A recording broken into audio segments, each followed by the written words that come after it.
After over 35 years, why am I moving away from Microsoft operating systems? The reason may not be what you think.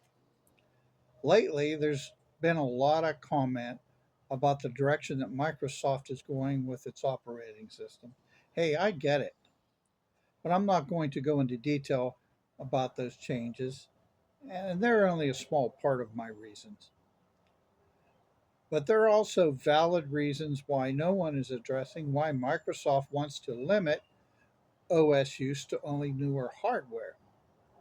Now, I've been using Microsoft products for main OS since MS-DOS 2.0. The one commonality, as have you probably guessed it, is hardware requirements and cost. I know that you can get Windows 11 running on older hardware. I have done it.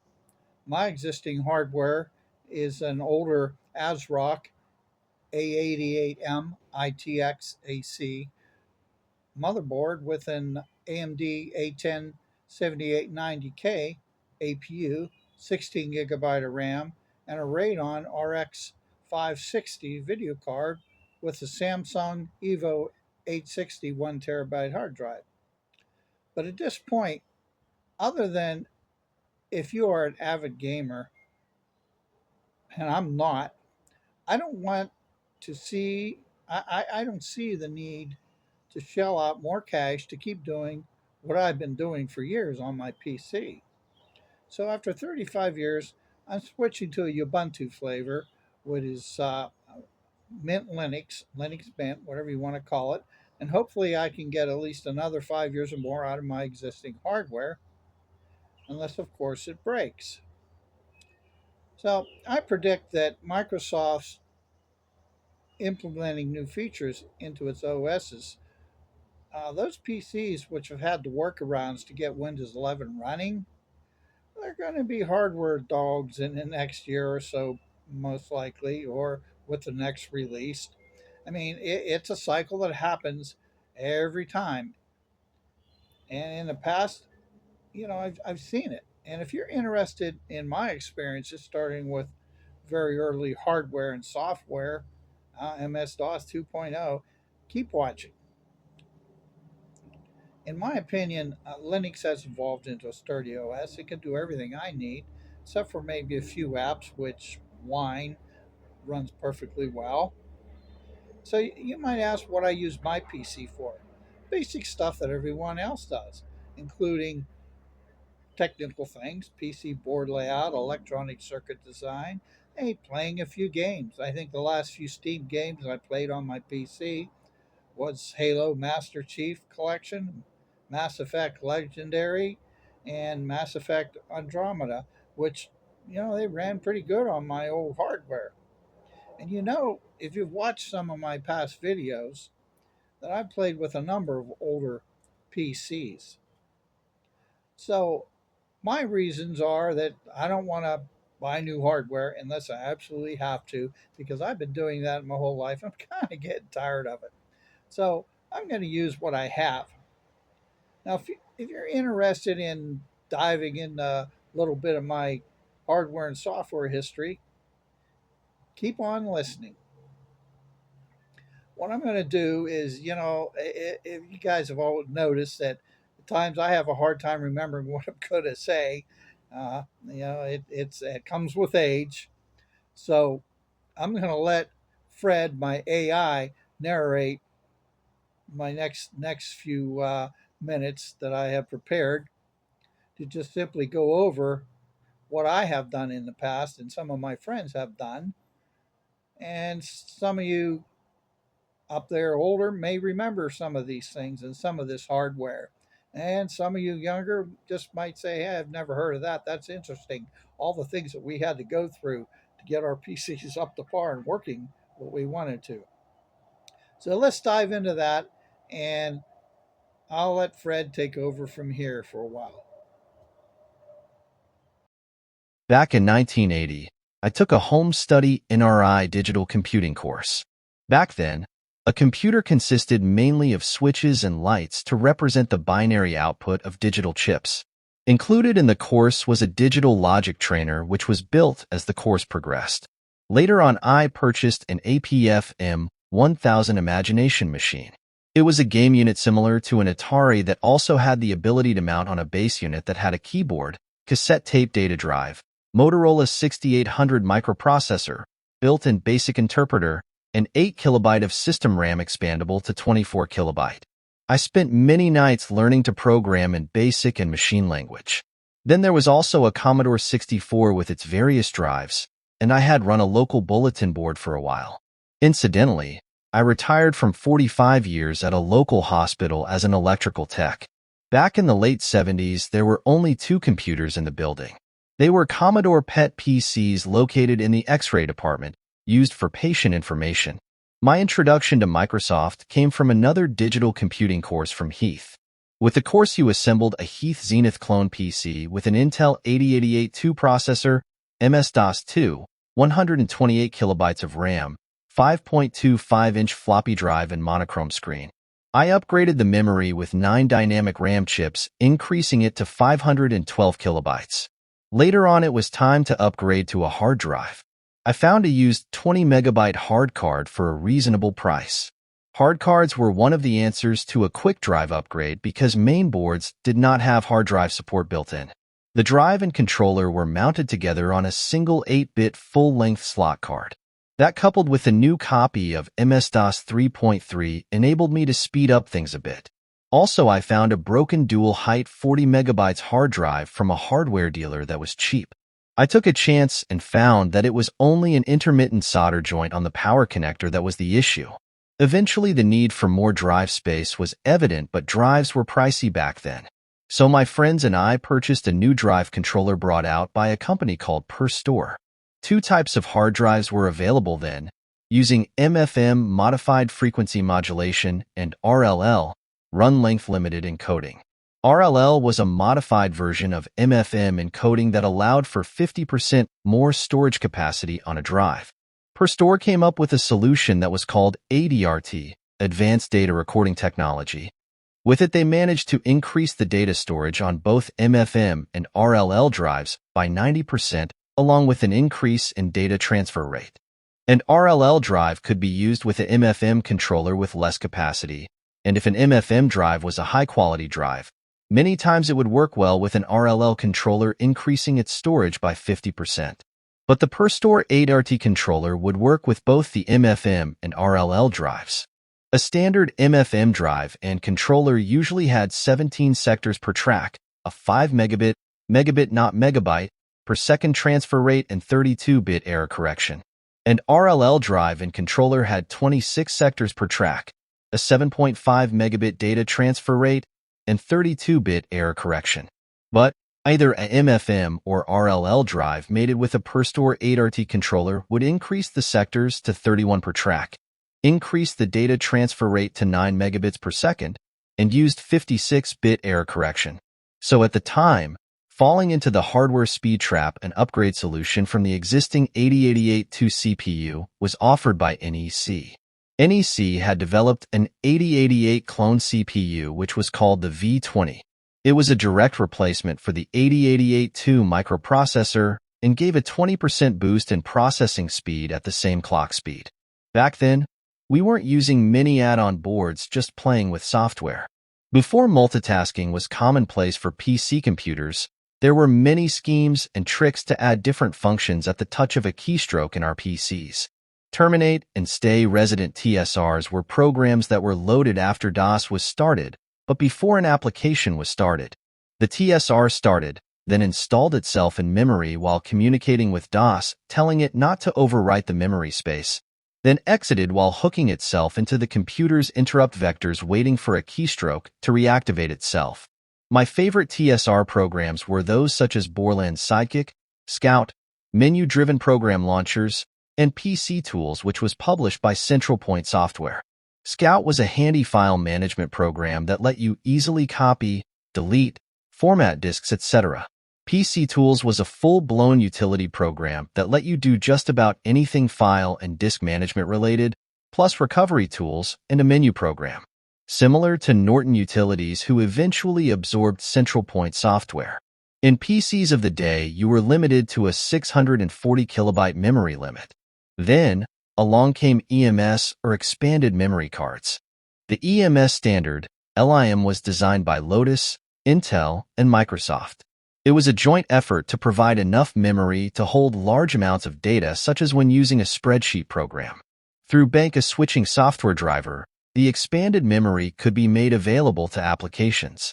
The expanded memory board could hold up to a few megabytes of RAM. The software driver would set up a 64 kilobyte window in the PC's memory in 16 kilobyte increments called pages.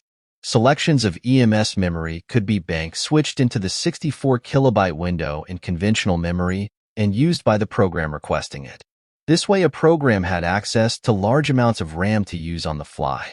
My expanded memory board contained 2 megabytes of RAM, but I later installed 8 megabytes of dynamic RAM chips to fill it up. Now, if your TSR programs were written to use EMS memory, it would happily install itself in EMS memory, freeing up conventional memory. In this configuration, you only lost 64 kilobytes of conventional memory plus the EMS driver. At that time, available technology enabled us to upgrade to 256 color VGA screens with an 8-bit slot VGA card. Modems. As speeds increased, so did costs. I purchased a 9600 bps modem from CompuCom for $90, which was cheaper than other modems at the time. It had a drawback that it could only connect at 9200 bps to other CompuCom modems. The speed modem used CompuCom's proprietary CSP modulation protocol. One of the major bulletin boards at the time, ExecPC, had a number of CompuCom modems on their multi-line BBS. There were many bulletin boards running back then before the internet, and there was a very cost-effective way to access them, but only up to 2400 bps speeds. Does anyone remember Galaxy Starlink? It's interesting that Elon used the Starlink name for his satellite service. For a small subscription fee, Galaxy Starlink would set you up with access through your local TimeNet provider. TimeNet was a commercial computer network created by Timeshare Incorporated and later was acquired by MCI. At the time, it was the largest commercial network in the United States with nodes in every major city. MCI terminated the TimeNet network in 2002. Once your account was set up at Starlink, you could do one of two things. First, you could log into Galaxy Starlink's main computer, which was a huge bulletin board system. Second, you could log into your local TimeNet node and access a TimeNet node in a remote city and actually dial out of the remote node to any local number toll-free. This way you could access bulletin boards in any city that had a TimeNet node.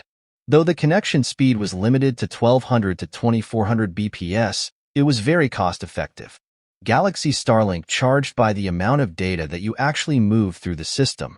At 1200 bps, you could move approximately 200 kilobytes of data per hour when doing a file transfer for about $1. That might not seem like a lot of data, but remember, the file sizes were smaller then. Sometime after the 8286 CPU was released, someone came up with a cost-effective idea geared towards upgrading a PC XT called the 286 XT. I purchased one of these main boards. It was a blend of XT technology using a 8286 CPU. It used a unique idea, a multi-bus system, which gave it a big advantage over the standard XT board. The multi-bus system incorporated a faster 16-bit bus used for the CPU and RAM, and an 8-bit bus for expansion board I/O. The 16-bit bus, RAM, and onboard I/O was clocked at full 8286 speed, which was 12 MHz. The expansion bus was clocked at the standard 4.77 MHz XT speed. Also, it could access a total of 1 megabyte of memory. This was great because now I was using MS-DOS 5 and could use the MS-DOS EMM 386 program or quarter-dex QEMM to load drivers into high memory, thus freeing up more memory for running applications. So now the 64 kilobyte EMS page frame I mentioned before, instead of having it located in low memory, it could place it up in high memory area, freeing up 64 kilobyte of RAM in low memory. At one point, someone gave me a used 8386 board. This was an older board that was populated with dual inline pin dynamic RAM sockets.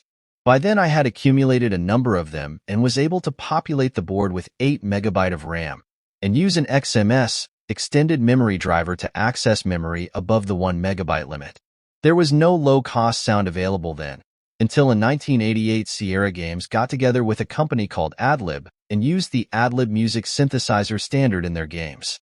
My first sound card was an Adlib card, then later a Creative Labs Sound Blaster. You just didn't drop in expansion cards, and they worked out of the box like today.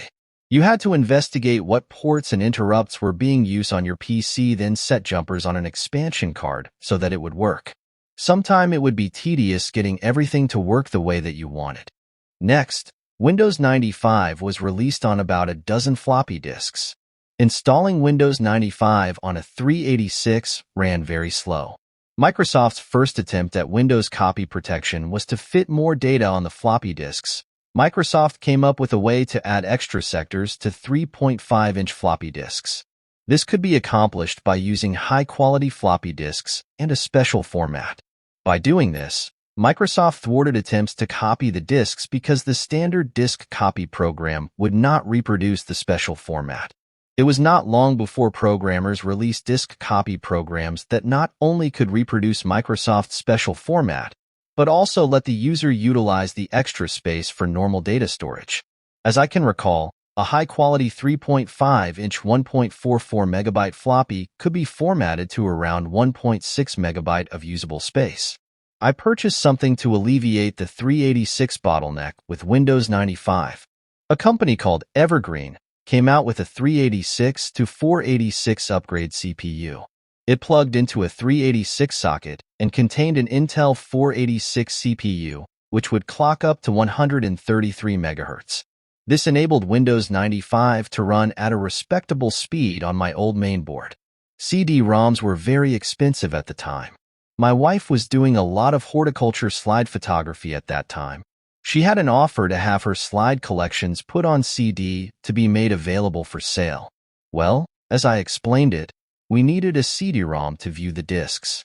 I don't know how I talked her into that one, but that external Sony 1X CD-ROM reader set me back $500. Later, Microsoft released Windows 95 on CD with many enhancements. You need to realize that the early Pentium CPUs ran okay, but not spectacular when Windows 98 came out, and there was really no competition that could run as fast as the Pentiums. A company called NextGen challenged Intel with the cheaper fast CPU.